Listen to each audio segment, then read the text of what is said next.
must also realize that the problems of racial injustice and economic injustice cannot be solved without a radical redistribution of political and economic power. While there is a lower class, I am in it. While there is a criminal element, I am of it. And while there is a soul in prison, I am not free.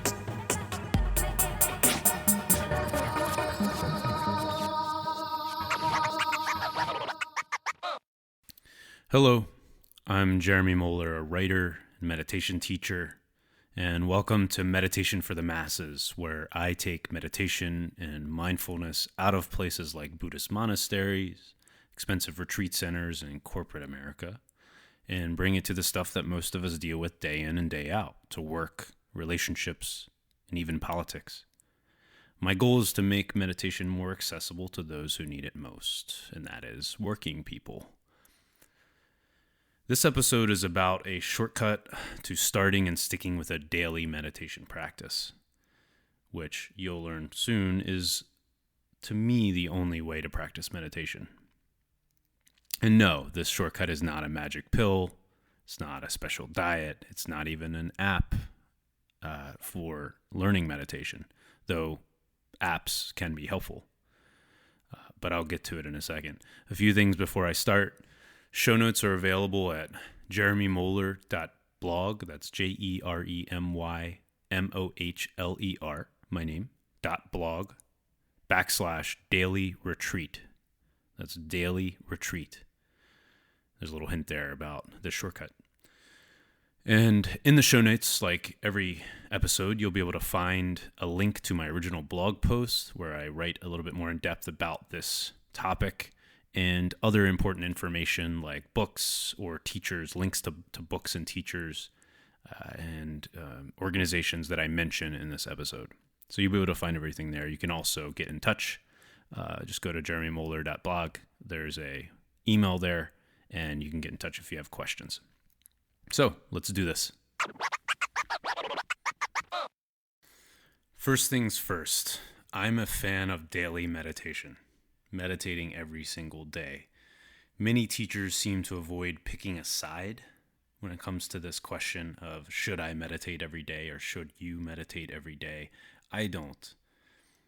I think that in my experience, mindfulness, and that's sort of a catch-all for all the benefits of meditation, or most of them at least. So calmness, clarity, the ability to pay more attention, the ability to stay present, the ability to connect with other people. Most of that fades away during sleep. So when I go to sleep and I wake up in the morning, I'm almost reset without a lot of that calmness and clarity and that ability to pay attention. So I need to meditate in the morning to get back to what has now become a pretty normal state for me.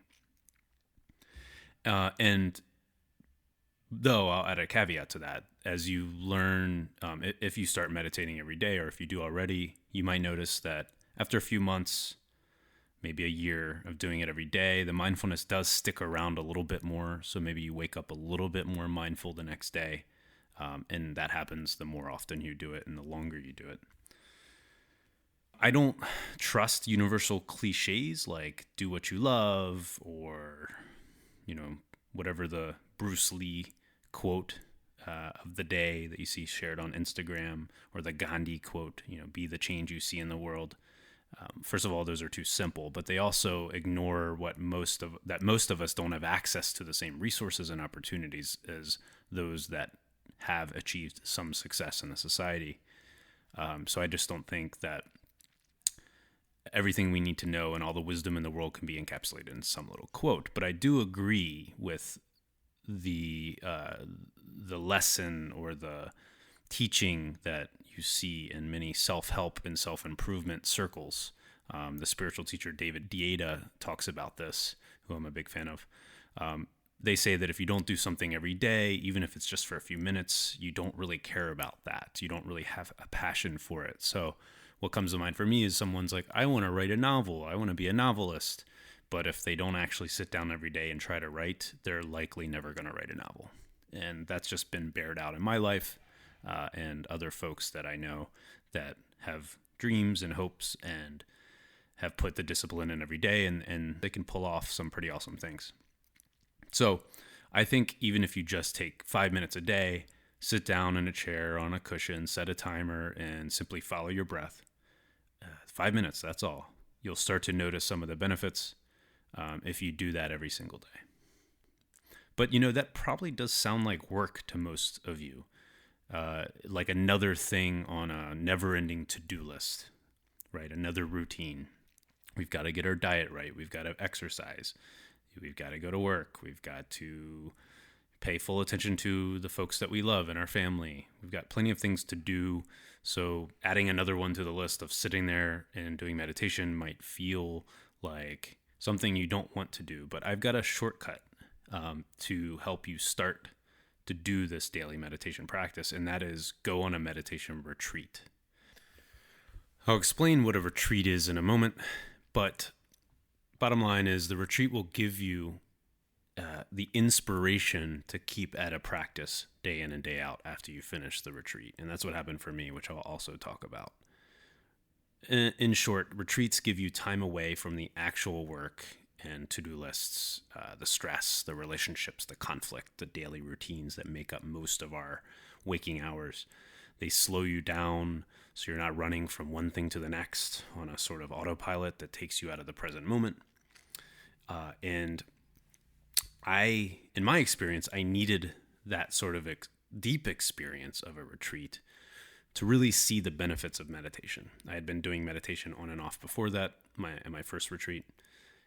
I had seen some benefits. I had always thought, well, I should do this more, similar to how whenever I do yoga, it's like, oh, my body feels so good. I should do this again, like as soon as I finish and walk out of the yoga studio. But then, the next day comes and I'm like, oh, I'll get to it at some point. And then 2 months goes by before I try it again. That's how meditation was for me until I did a retreat. And I needed to slow down for a few days. And this is because I tend to be on an autopilot.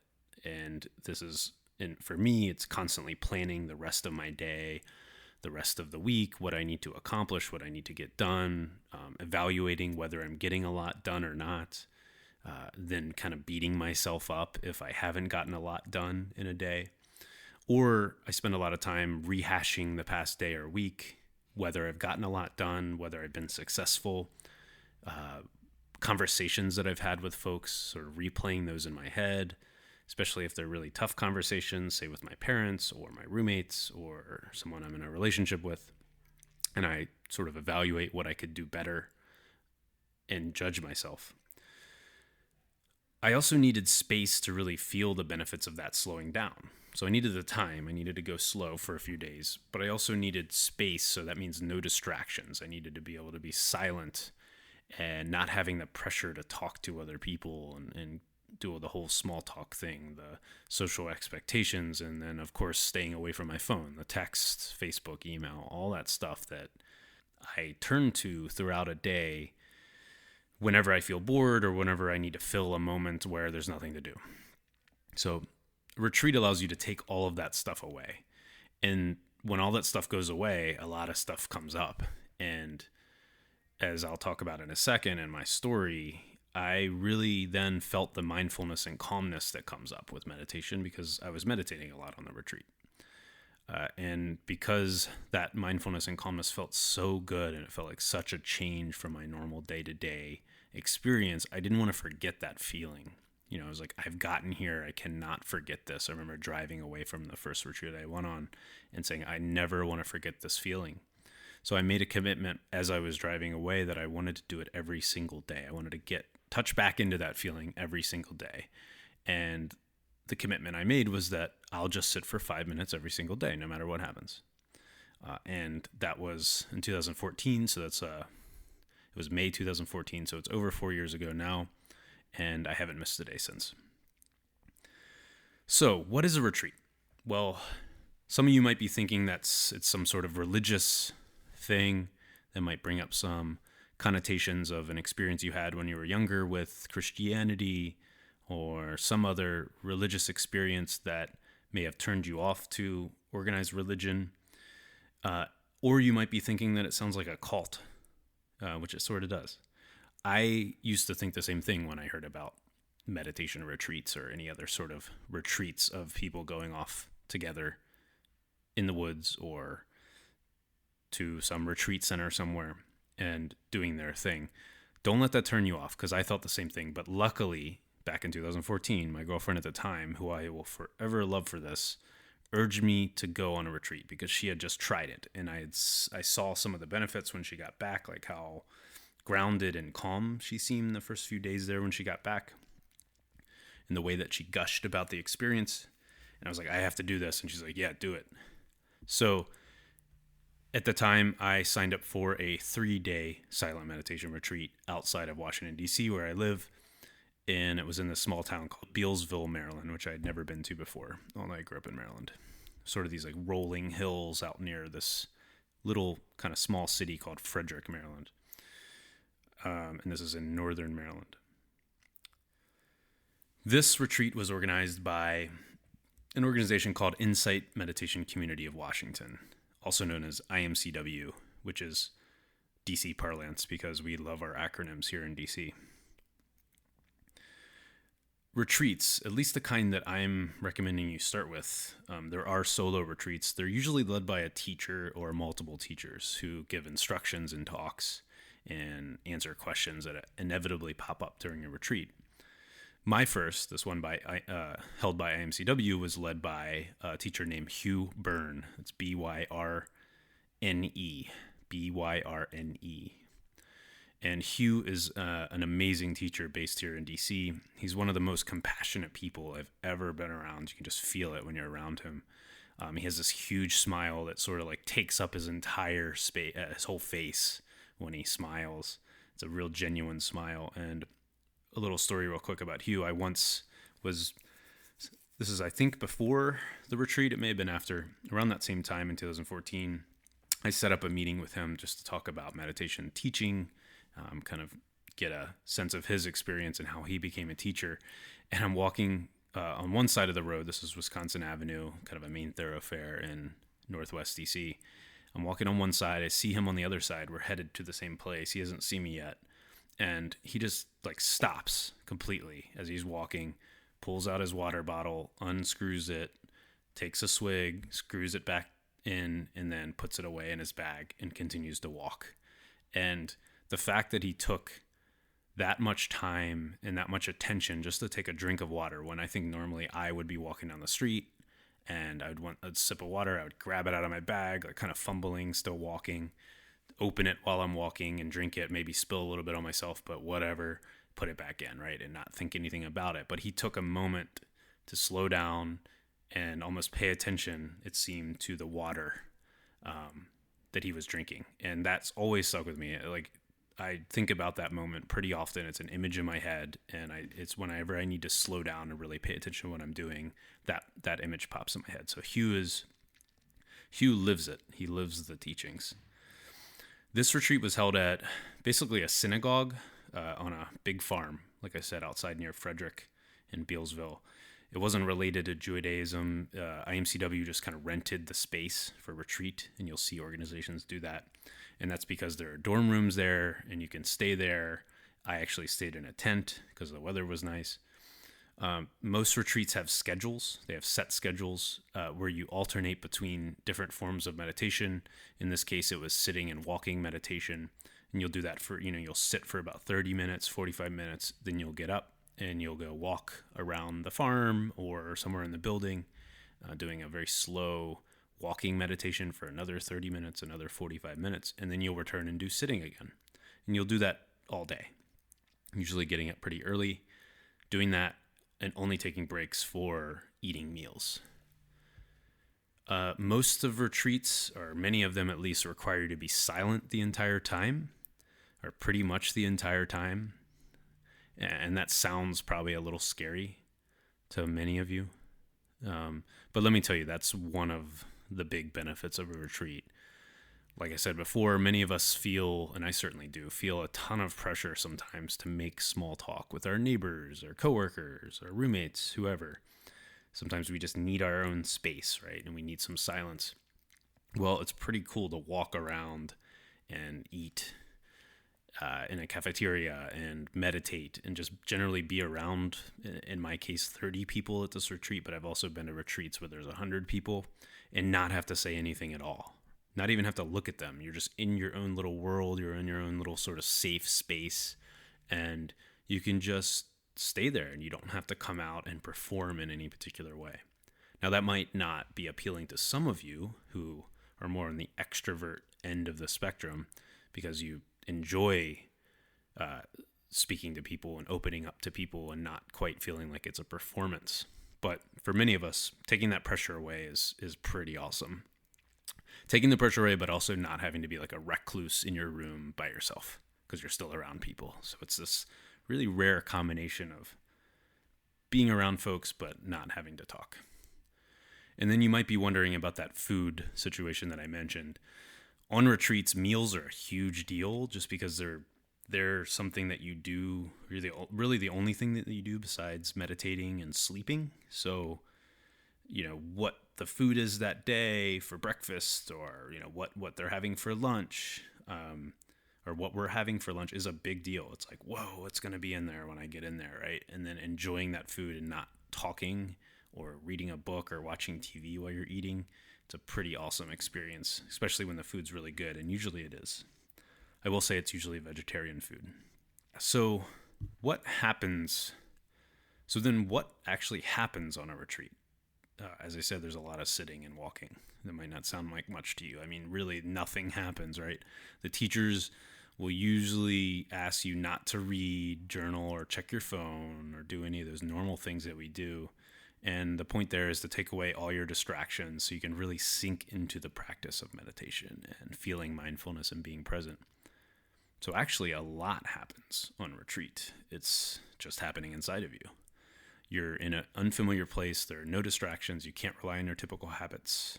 You can't check the news. You can't talk to people. So all you have is this inner experience, your thoughts, your emotions, your judgments of other people, of the food, of the teachers. And all you have is time to watch all of that come up. So on my first retreat, I quickly noticed, this was in the first few hours, how much I judged people, their clothes, the way they walk, their food choices. You're kind of looking down a lot because you don't want to make eye contact. So I was kind of keeping track of what people were wearing on their feet, their shoes, and then coming up with these elaborate stories about them as I walked around, about just based off what they were wearing and what their shoes were. I had stories by the end of the day about most of the 30 other people that were there. And so one particular older man was really fidgety, and he would fumble pretty loudly into a room, and we're all silent, and it's generally pretty quiet on this farm. So he really stood out. And I figured he was this shallow, kind of scatterbrained guy whom like no amount of meditation could actually help. And I sort of started to avoid him. I would see him coming towards a doorway and I would kind of head into a different room pretty quickly because it started to annoy me. I even started to imagine what his life was like. I remember, eating lunch and he's sitting across the room and I'm sitting there kind of fuming inside thinking that he's this like privileged guy that lives in nearby Montgomery County, which is in the DC area known for pretty wealthy residents. I think it's one of the richest counties in the country. And then, so this guy was like, oh, I can kind of fumble through and do whatever I want to do. Like he was some CEO of some company, and he was used to just not caring about what other people felt around him. And then, once I noticed that I'm making up all these stories about a guy I don't know, then I noticed how quickly I turned that judgment onto myself. I thought, why am I judging this guy? I don't even know him, right? I'm so critical. I'm so quick to judge. This is really who I am. Shouldn't I be nicer? I'm on a meditation retreat. I meditate. I should be a good meditator. And this is where I really was able to see this deep benefit of meditation. And I think one of the most important benefits of meditation and not talked about very often, and that is self-compassion. Because there was so much time and space, and because there were no distractions, and probably having Hugh there had something to do with it as well. I was able to not take that self-judgment seriously. Just as I realized that I didn't know that guy, right? I had no idea about him, but I made up this whole story judging him. I was able to see that like these were just thoughts that were coming up about myself. I didn't have to necessarily believe them. I probably know myself more than I do that guy, but I also really don't know myself. I mean, what is a self? All these sorts of things come up. And I had plenty of time to focus and see that. And then I was able to have time to let those thoughts go. So I'd come back to my breath. I'd hear the sounds of the birds flying around. I would go for walks and look at the rolling hills on the farm. And I would enjoy the food and really experience the taste of the food. So I was able to let go and stop being so hard on myself and judging myself. And then that turned into a self-acceptance that, these thoughts are just what come up for me. They're happening right now. I don't have to necessarily believe them, right? And I don't have to weave it into a deeper story about who I really am and I'm this really critical person, because that's what I was doing with this guy that I didn't know. So it was this really valuable lesson, and it was this huge new experience for me. And I was able to sort of go through that over the next, at that point, 2 days, because it was a 3-day retreat. So there were depths beyond that I don't quite remember now, but would probably be hard to put into words anyway. There are rough moments on retreats. It's not all, wow, I'm, having this big enlightened experience and I feel great about myself. I mean, I was caught in that self-critical, self-judgment story for probably a couple hours of meditating, and it was pretty rough. But there's also this massive opportunity to see that we can trust ourselves, we can accept ourselves, right? We have bad thoughts, but we also have good thoughts. There's moments where we're judging other people, and then there's moments where you see someone smile like Hugh at this retreat, and I'm able to appreciate the fact that I can appreciate Hugh, that I can enjoy Hugh's presence, even if we're not talking. And I think that this trust and this self-acceptance is the anchor that that this retreat created in my life. And then I'm able to come back to it through meditation every morning when I meditate. So that's the shortcut. I think that you need to have an experience where you're able to see that, and you're able to see what I consider the deepest, benefit of meditation, and that is this trust in ourselves, this trust in our ability to be open, to be loving, and ultimately good, as loaded as that word is. And I think that is the way, that's the shortcut to creating a daily practice. So some real quick, concrete logistics on retreats.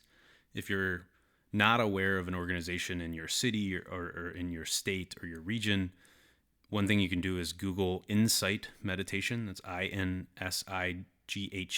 and I'll put this in the show notes. Insight Meditation, and then the name of your state, city, county, whatever. Insight is I believe the most popular. I don't have numbers on it, but it certainly seems like the most popular form of what folks call American Buddhism. And it's a relatively secular practice, so it might be the best for you if you are a little worried about going down into the Buddhist rabbit hole. You could also Google Zen, which everyone knows how to spell, along with your hometown or state, and you'll be able to find organizations and groups that are meditating on the regular in most places. If you have trouble with that, there are also online retreats where you can kind of sit at a Skype. I haven't done one of those before just because I have access to so many resources here in DC. But there are plenty of options out there. And once you find one of these groups, I would recommend dropping into one of maybe their weekly meditation sits, maybe trying to find one of their teachers that you particularly resonate with, and then looking at their schedule, finding when they do retreats, because most of them do retreats, and signing up. Now, I will say that retreats are relatively expensive. They're not like going to a resort or a 5-star hotel or something like that, but you do have to pay for the lodging, and the food is included in that, and then also the teachers need to be paid as well. So I think I paid, $300 to $500, something like that, for the weekend. I got to stay there, of course, in a tent in this case, but I don't think the dorms were that much more expensive. And I also got to eat 3 meals a day, and I also got to learn from Hugh. So it is relatively expensive. It's not something that you can spend $50 on and go spend 3 days. Luckily, a lot of organizations, especially like IMCW, provide scholarships, and they base this on your income level, or if you're part of an otherwise marginalized group, if you're a meditator of color, something like that. If you're younger, then a lot of people that are practicing meditation these days are a little older, maybe 40s, 50s, or 60s. Hopefully that's changing.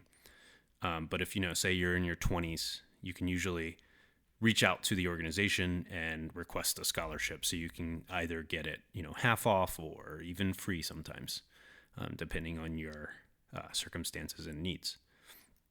So that's it. I recommend doing a retreat as a pretty useful shortcut to starting a daily meditation practice, which I highly recommend you start. And even if you have been meditating daily for quite some time, I would recommend going on a retreat. I would start with a 3-day or a weekend retreat. I know some folks that have jumped right into a 7-day retreat or a 10-day retreat, and I feel like that's a lot to bite off and chew if you haven't done it. So start with that 3-day, set up or have an experience in which you establish an anchor that you can commit to coming back to every day, and there you go. All right, that's it. That's all I got. So check the show notes, and I'll talk to you next time. A few things before you get on with your day. Make sure you're subscribed to Meditation for the Masses on iTunes or whatever app you use for podcasts. That's so you won't miss an episode. If you want more from me, sign up for my weekly email on meditation at jeremymoeller.blog/signup. My website also has free recordings of guided meditations and when and where I teach meditation in person. I generally teach in the Washington, D.C. area, but hope to expand my reach in the near future. And finally, please rate this episode on whatever app you use to listen to it. You might not realize how important that is. I spent years loving podcasts like The Tim Ferriss Show and The Dig without ever actually rating them, even though their host would ask me to rate them on every episode. Ratings make podcast apps recommend Meditation for the Masses to folks looking for podcasts on meditation. So it's really important to me. I deeply appreciate you listening. Thank you.